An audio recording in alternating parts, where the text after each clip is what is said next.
ये देश है वीर जवानों का, अलबेलों का, मस्तानों का। इस देश का यारो, इस देश का यारो क्या कहना, ये देश है दुनिया का गहना। जो सरहद पर तैनात रहे बंद देश के पहरेदार, दुश्मन जो आंख उठाए उस पर करते हैं वार। माना धरती को मां जिसने, उसका करते हैं सम्मान। ऐसे वीर जवानों की खातिर है सारा भारत परिवार।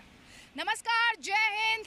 आपके साथ मैं अदिति त्यागी, एसी स्टूडियो से नहीं, एलसी से, यानी नियंत्रण रेखा से, यानी भारत पाकिस्तान सीमा से। और हम यहाँ आए हैं, इसके पीछे वजह है उन लोगों को जवाब देना जो पत्थरबाजों, जो आतंकियों के हिमायती हैं, जो उनके लिए आंसू बहाते हैं, जो सुरक्षा बलों से सवाल पूछते हैं।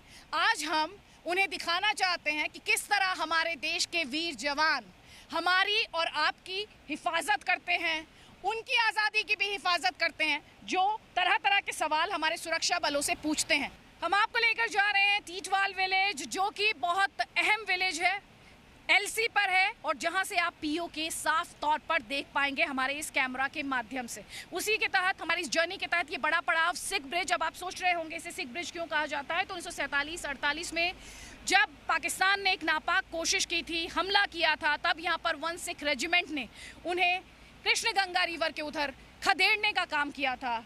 और ब्रिगेडियर हरबख्श सिंह थे, जिन्होंने 1965 वॉर में वेस्टर्न आर्मी कमांडर भी थे वो। तो ये वीरता जो देखने को मिली थी, उसी के तहत इस ब्रिज का नाम सिख ब्रिज रखा गया है। और ये टीटवाल की तरफ हमारी इस जर्नी का, यात्रा का एक बहुत अहम पड़ाव है। और यहाँ पर आपको हम दिखाना चाहते हैं कि किस तरह जो बॉर्डर के इलाके, आप लगातार सुनते हैं कि डेवलपमेंट के काम को लेकर, तो डेवलपमेंट का काम भी यहाँ पर चल रहा है। यहाँ पर हाइड्रो पावर प्रोजेक्ट जो है वो स्टार्ट किया गया है, और कोशिश की जा रही है कि यहाँ पर रहने वाले जो ग्रामीण हैं, यहाँ पर रहने वाले जो लोग हैं, उनके लिए इंफ्रास्ट्रक्चर जो है उसमें काफ़ी सुधार किया जाए, ताकि उनकी क्वालिटी, जो उनकी लाइफ है, उनकी ज़िंदगी है, उसमें क्वालिटी आए।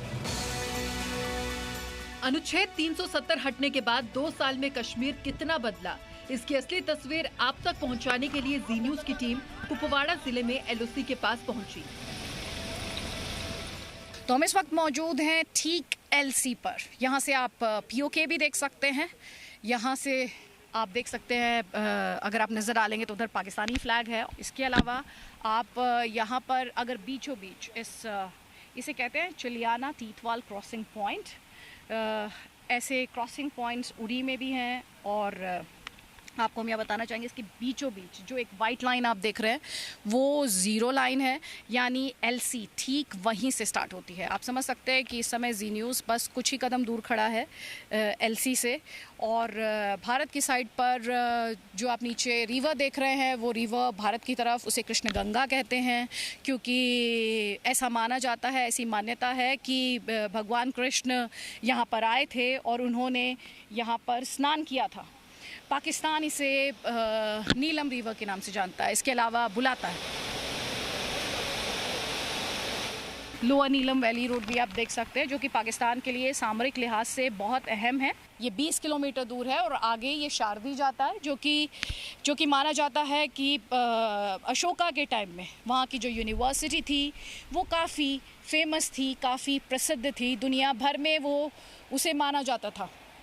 और ये बीचों बीच एक वाइट लाइन जो आप देख सकते हैं, बार बार हम आपको बता रहे हैं, ये ज़ीरो लाइन है। ये आपने इससे पहले भी तस्वीरों में देखी होगी, ऐसे मौक़ों पर देखी होगी जब एक्सचेंज ऑफ स्वीट्स होता है, या फिर जो लोग रास्ता भटक जाते हैं उनको वापस भेजने के लिए, चाहे वो पाकिस्तानी साइड पे हो, चाहे वो भारत की साइड पे हो, इसी क्रॉसिंग पॉइंट से उन लोगों को वापस भेजा जाता है। इस ब्रिज के इतिहास के बारे में थोड़ा सा बात करें तो 1931 में राजा हरि सिंह ने इसे बनवाया था। और इसके अलावा जब 1947-48 की लड़ाई में ये तहस नहस हो गया या इसको नुकसान हुआ, तो उसके बाद 1988 में फॉरेस्ट डिपार्टमेंट ने दोबारा से एक वुडन ब्रिज बनवाया, लेकिन क्योंकि उसकी क्वालिटी बहुत अच्छी नहीं थी, 2003-2004 जब सीज़ फायर एग्रीमेंट साइन किया गया, उसके बाद भारत और पाकिस्तान के बीच ये अंडरस्टैंडिंग बनी कि भारत इस के कंस्ट्रक्शन को फाइनेंस करेगा, और पाकिस्तान द्वारा इस ब्रिज का निर्माण किया गया। ये पीओके जी न्यूज़ आपको इस वक्त दिखा रहा है वो वाइट लाइन जो भारत और पाकिस्तान को सेपरेट करती है, इस ब्रिज से 2019 तक अनुच्छेद 370 हटाए जाने तक आवाजाही हुआ करती थी। लोग अपने रिलेटिव से मिलने के लिए इस ब्रिज का इस्तेमाल किया करते थे, लेकिन 2019 में अनुच्छेद 370 हटाए जाने के बाद उस आवाजाही पर रोक लगी और उसके बाद से आप इस क्रॉसिंग पॉइंट को एक्सचेंज ऑफ स्वीट्स में देख पाते हैं, या फिर आप देख पाते हैं जब कोई युवा या कोई व्यक्ति रास्ता भटक जाता है भारत या पाकिस्तान की तरफ से, तब इस तरह की तस्वीरें, इस ब्रिज की तस्वीरें, इस क्रॉसिंग पॉइंट की तस्वीरें आपको देखने में मिलती हैं। आपको ये भी बता देते हैं कि यहाँ पर तहसील करना है, जिस विलेज में हमें टीथवाल विलेज में इसकी तहसील करना है, जो कि माना जाता है करण यहाँ पर राज करते थे, और कुपवाड़ा डिस्ट्रिक्ट में ये आती है, और मुजफ्फराबाद और शारदी को कनेक्ट करने वाला ये इम्पॉर्टेंट हाईवे इस वक्त जी न्यूज़ के कैमरे से हम आपको दिखा रहे हैं। ये नदी जम्मू कश्मीर को पाकिस्तान के कब्जे वाले कश्मीर से अलग करती है, लेकिन इस ओर जहां विकास की बयार है, वहीं पीओके में आतंकवादियों के ट्रेनिंग कैंप है। तो अभी हमने आपको ब्रिज पर एक वाइट लाइन दिखाई, जिसे जीरो लाइन कहा जाता है, जो भारत और पाकिस्तान को सेपरेट करती है, अलग करती है, और ये वो रिवर है जो इस सेपरेशन का काम करती है। इसे, जैसे कि हम आपको बता रहे हैं, इसे कृष्ण गंगा रिवर कहा जाता है भारत की तरफ, और पाकिस्तान की तरफ इसे नीलम रिवर के नाम से जाना जाता है। LOC इसके ठीक बीच से, लाइन ऑफ कंट्रोल, नियंत्रण रेखा इसके ठीक बीच से होकर गुजरती है, और जैसा कि हम आपको दिखा रहे हैं, इस तरफ जिस तरफ हम खड़े हैं वो भारत है, और दूसरी तरफ आप इतना करीब से पाकिस्तान को देख पा रहे हैं, उनके पोस्ट को देख पा रहे हैं, उनके झंडे देख पा रहे हैं। जहां पर आपको वो ऊपर की तरफ झंडा दिखाई दे रहा है पाकिस्तान का, वहीं पर पाकिस्तान की पोस्ट है, चौकी है। ये हमारी कोशिश थी POK यानी पाकिस्तान के कब्जे वाले कश्मीर को आपके सामने नज़दीकी से रखने की। साथ ही सोचिए ज़रा, हम जहाँ पर खड़े हैं वहाँ पर गांव की तस्वीर के बारे में सोचिए। यहाँ पर गांव वाले जो हैं, आर्मी जो है वो मॉडर्न विलेज बना रही है, लोगों के विकास के लिए काम कर रही है, लोगों को आगे बढ़ाने का काम कर रही है। तो दूसरी तरफ इसके ठीक उलट आर्मी पर मानवाधिकारों के हनन की बात की जाती है। अभी इलेक्शंस हुए, उन इलेक्शंस में भी अधिकारों के हनन की बात की गई, जो लोकल्स थे उनकी जान गई, गोली चली, हिंसा हुई, लगातार विरोध हो रहा है। ये बताने के लिए काफ़ी है कि कहने को तो दोनों ही कश्मीर है, लेकिन पाकिस्तान के कब्जे वाले कश्मीर में किस तरह से अधिकारों का हनन किया जाता है। आम कश्मीरी, सोचिए ज़रा, जो कश्मीर की लोकल पार्टी थी इलेक्शंस में, उस पार्टी को सीट्स नहीं मिल पाई, मेजॉरिटी नहीं मिल पाई, तो कैसे आप कह सकते हैं कि आज़ाद कश्मीर है? ये वो कश्मीर है जिसमें कश्मीरियों की कोई से है, जबकि भारत में इसके ठीक उलट आप लगातार देखते हैं, ग्रास रूट्स पर इलेक्शंस होते हैं और विकास की बात लगातार की जा रही है। अनुच्छेद 370 हटने को अब 2 साल पूरे हो रहे हैं, और उसके बाद से विकास तेज़ी से, अमन चैन तेज़ी से रफ्तार पकड़ रहा है। अमन चैन भी है, शांति भी है, और साथ ही आर्मी का जो एक सद्भावना से जुड़ा हुआ काम चल रहा है, फिर चाहे वो इन एरियाज़ में स्कूल्स बनाना हो, बच्चों को सहूलियत उपलब्ध कराना हो, वो भी तेज़ी से जारी है।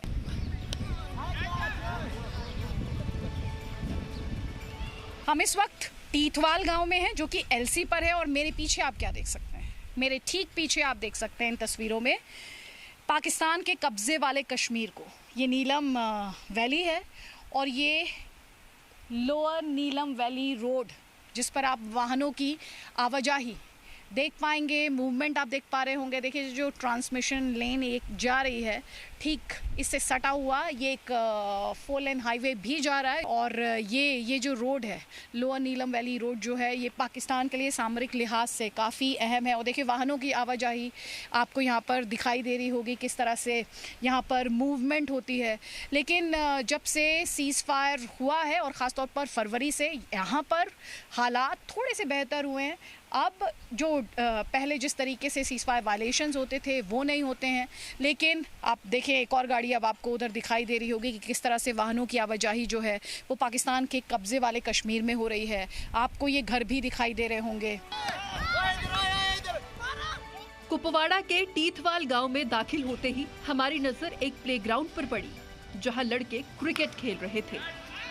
जी न्यूज़ पर हम आपको लगातार बता रहे हैं कि हम LC पर हैं, यानी नियंत्रण रेखा पर हैं, और साथ ही POK हमने आपको दिखाया। अब एक तस्वीर ऐसी है जो पाकिस्तान के बिहाफ पर प्रोपेगेंडा चलाने वालों को, पाकिस्तान के प्रधानमंत्री इमरान खान को और पाकिस्तान की फ़ौज को देखनी बहुत ज़रूरी है। और ये तस्वीर है टीटवाल विलेज में, किस तरह से यहाँ पर युवा जो हैं ये क्रिकेट मैच का आयोजन किया गया है। आपको ये भी बता देते हैं कि जो पूरी फैसिलिटी है ये आर्मी द्वारा मैनेज की जाती है, उसी आर्मी द्वारा जिसे लेकर अपने देश में भी कुछ नेता हैं जो सवाल उठाते हैं। पाकिस्तान के प्रधानमंत्री लगातार ये आरोप लगाते हैं कि भारत में, जम्मू कश्मीर में जीनोसाइड हो रहा है, वहाँ पर मानवाधिकारों का हनन किया जा रहा है। और देश के भीतर से फिर कुछ ऐसी आवाज़ें आती हैं जो उनके सुर में सुर मिलाती हैं। इसीलिए हमने ये सोचा कि आप तक ग्राउंड रियलिटी पहुँचाई जाए अनुच्छेद 370 हटने के 2 साल पूरे होने पर। और ये ग्राउंड रियलिटी इन तस्वीरों में, कहते हैं तस्वीरें झूठ नहीं बोलती, और यही तस्वीरें इस वक्त हम आप तक पहुँचा रहे हैं, जहाँ पर जम्मू कश्मीर का युवा, खासतौर पर हम सीमावर्ती इलाके की बात कर रहे हैं, नियंत्रण रेखा पर एक नॉर्मल डे किस तरीके का होता है वो दिखाने की कोशिश हम यहाँ पर लगातार आप तक पहुँचाने की इन तस्वीरों को हम लगातार कोशिश कर रहे हैं। आप देख सकते हैं कितने सारे एस्पिरेशंस, एनर्जी, जोश, उत्साह, जज्बा इधर पर। जब मैं यहाँ पर खड़ी हूँ इस वक्त इस गांव में, और जब मैं उधर देख रही हूँ जो कि पीओके है, और जो उसके बारे में मैंने पढ़ा, सुना, देखा है खबरों में, इन दोनों कश्मीर का फासला शायद अब उस पीओके में रहने वाले लोगों को समझ में आने लगा है, और इसीलिए वो लगातार पाकिस्तान से आज़ादी की बात करते हैं और उम्मीद भरी निगाहों से भारत की तरफ देखते हैं।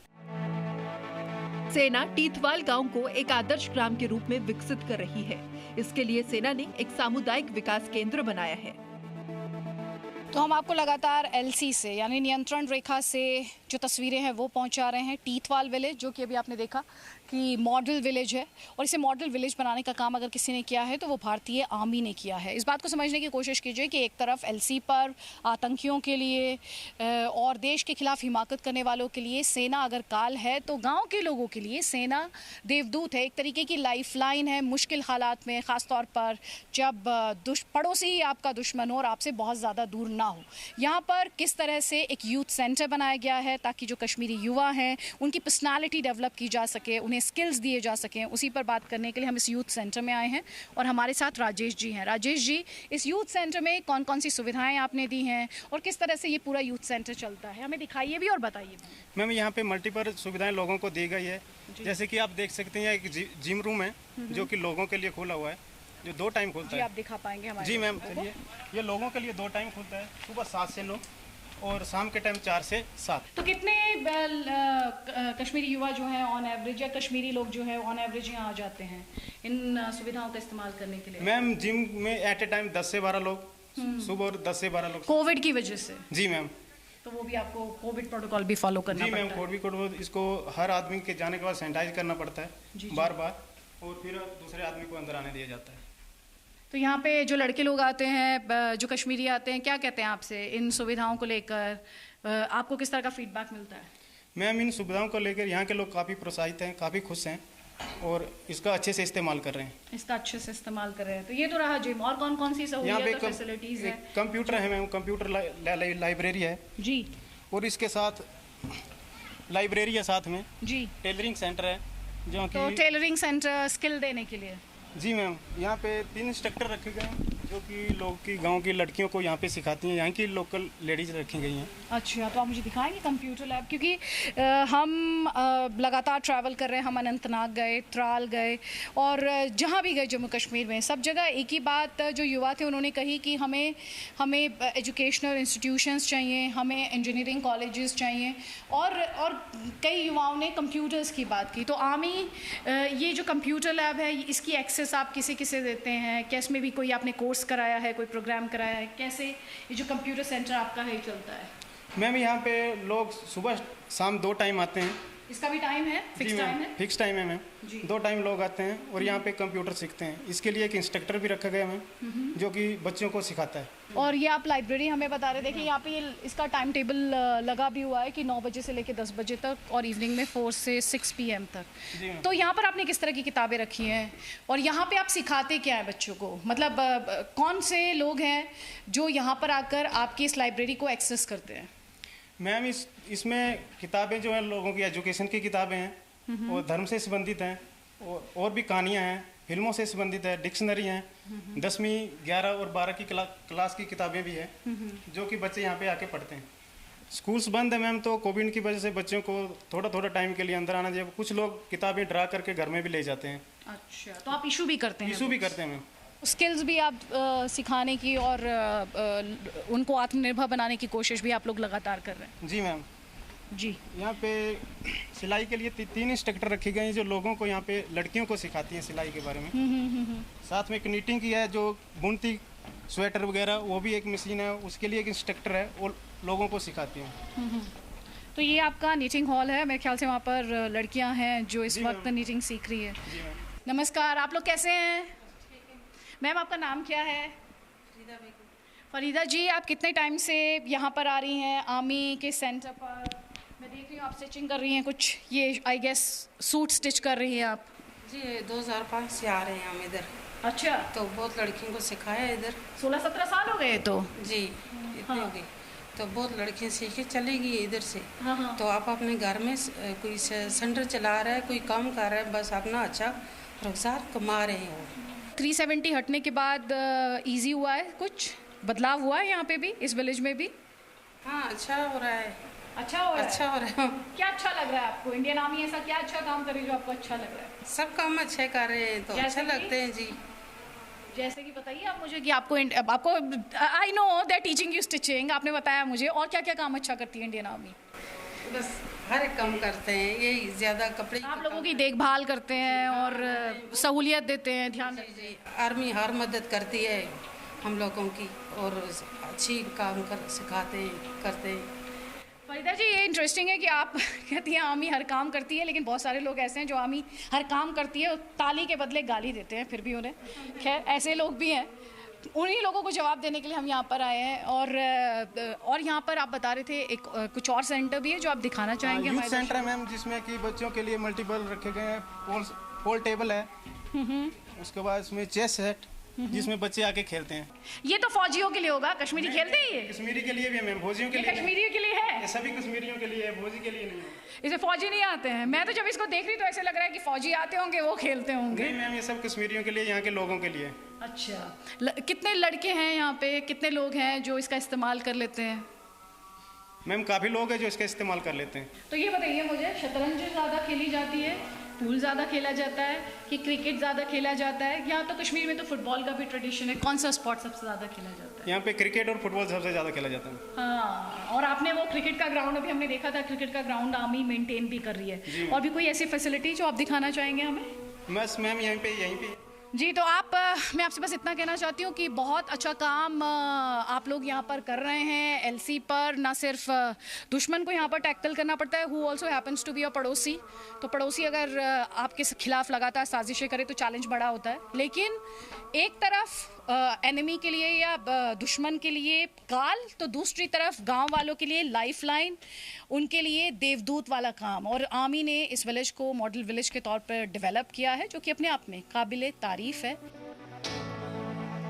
तंगधार सेक्टर के तीतवाल गांव के लोग बताते हैं कि सेना न सिर्फ पाकिस्तान के षड्यंत्रों से उनकी हिफाजत करती है, बल्कि उनके सुख दुख में भी साथ देती है। सेना की मदद के सहारे ही ये गांव तरक्की की सीढ़ियां चढ़ रहा है। कभी किसी भी चीज़ का कोई प्रॉब्लम है हमें, तो सालों आर्मी करती है, आर्मी के ऑफिसर करते हैं। उससे हट के जो ये नेटवर्क की बात की जाए तो हमें नेटवर्क नहीं था, तो अभी हमारे जो मेजर साहब हैं इनके थ्रू शायद हुआ है यहाँ पर नेटवर्क की बात की, यहाँ पर टावर हमें सेंक्शन हुआ है। हमारे बच्चे हैं लॉकडाउन में, वो मतलब ऑनलाइन क्लास उनको था, तो ऑनलाइन क्लास नहीं दे सकते थे। किस लिए नहीं दे सकते थे कि नेटवर्क यहाँ है नहीं, यहाँ से 4 किलोमीटर आगे जाना है नेटवर्क के लिए, हमें यहाँ पर नहीं था अवेलेबल नेटवर्क। अभी हमें ये आर्मी की तरफ से हो रहा है, इसमें जोर है जो कि नेटवर्क पहुँचे गांव में, आर्मी का ये इसमें हाथ है, तो आर्मी का हमारे साथ बहुत अच्छा है वो है। आपके रिश्तेदार हैं क्या उधर पीओके में? रिश्तेदार तो बहुत सारे हैं मैम, लेकिन हमारा उनसे कोई उठना बैठना नहीं, लेकिन यहाँ तक डेवलपमेंट का ताल्लुक है, हम सबसे ज़्यादा उनसे 100% डेवलपड है। हमारे जो ये डेवलपमेंट किया, हमारे जो एलओसी एरिया है, इसको डेवलप करने में सबसे ज़्यादा जो अगर रोल है तो मेन है वो इंडियन आर्मी जी। हमें इंडियन आर्मी ने सड़कें दी, हमारे एग्रीकल्चर के लिए बड़ी उन्होंने नहरें, पानी वाटर सप्लाई, बड़ी पाइपलाइंस, बिजली, इलेक्ट्रिसिटी, जो भी हमारी जो नीड होती है, हम सिविल एडमिनिस्ट्रेशन के पास नहीं जाए तो पहले इंडियन आर्मी के पास जाए, वो हमारी कोई भी नीड हमारी फुलफिल करता है। आज से लगभग 10-15 साल पहले कोई नेटवर्क नहीं था, कुछ ऐसे थे। यहाँ के बच्चों को यहाँ से हम दिल्ली से कंपेयर कराते हैं, बड़ी बड़ी स्टेटों से। हमारे यहाँ के बच्चे इसी स्कूल से पढ़े लिखे नेट क्वालिफाई कर रहे हैं, IAS KS के लिए क्वालिफाई, कोई MA में कहीं भी जॉब जाए। यहाँ पे एक तो बड़ा सेक्टर मिल गया उनको एजुकेशन का, और यहाँ पे हायर एजुकेशन के लिए उनको आगे अपॉर्चुनिटीज मिलती है, दिल्ली जाके पढ़ते हैं, चंडीगढ़ जाके पढ़ते हैं। तो इससे ये जो अगर हम देखेंगे तो हमारा जो एरिया, ये छोटा सा एरिया है करना है, जो सीधा LOCP है, इसको डेवलप करने में सबसे ज़्यादा इंडियन आर्मी का रोल है। इंडियन आर्मी ने हमारे लिए बहुत अच्छा किया है जी, बहुत अच्छा किया है। जो भी फैसिलिटी है सब उन्हीं की तरफ तो से जो रिलेटिव्स उधर रहते हैं, यानी वो पहाड़ के उनको उधर, कुछ नहीं उनसे मिलता है। आप कहेंगे इधर आ जाओ, मैं उनसे बेटर फील करते हैं हम। बेटर फील करते हैं। जी। किस तरह की बातचीत होती है आपकी आपके उन रिलेटिव्स के साथ में? क्या यहाँ से तो बताते होती नहीं है बातचीत कोई भी, जब क्रॉसिंग से जाते हैं कभी कभी तो वहाँ उनके जाते हैं उधर, वो भी क्रॉसिंग पे इधर आते हैं, बस बाकी कोई बातचीत नहीं है उनसे। तो ये वो कश्मीरी हैं जिनकी बात सुनना, जो दिल्ली में बैठकर सियासत करते हैं या फिर श्रीनगर में बैठकर सियासत करते हैं, या फिर जो अपना एक तरफ पॉलिटिकल नैरेट प्रोपेगेंडा चलाने की कोशिश करते हैं, ये उन सबको सुननी चाहिए। ये इमरान खान को भी सुननी और समझनी चाहिए, क्योंकि ये कश्मीरी की आवाज़ है। ये कश्मीरी की आवाज़ है जो कहता है दे लव इंडियन आर्मी। ये कश्मीरी की आवाज़ है जो कहता है जम्मू कश्मीर में विकास हुआ है, और वो भी उस इलाके में कहता है जो कि LC पर एक गांव है जिसे आर्मी ने मॉडर्न विलेज के तौर पर तब्दील कर दिया है। ये अपने आप में बताने के लिए काफ़ी कि आर्मी को लेकर जज्बा क्या है और आर्मी किस तरह से एफिशिएंटली अपना काम करती है। कैमरा पर्सन विनायक के साथ आदिति त्यागी, टीकफाग विलेज से जी मीडिया के लिए। Presenting V News app, available on Google Play and App Store. Download it now.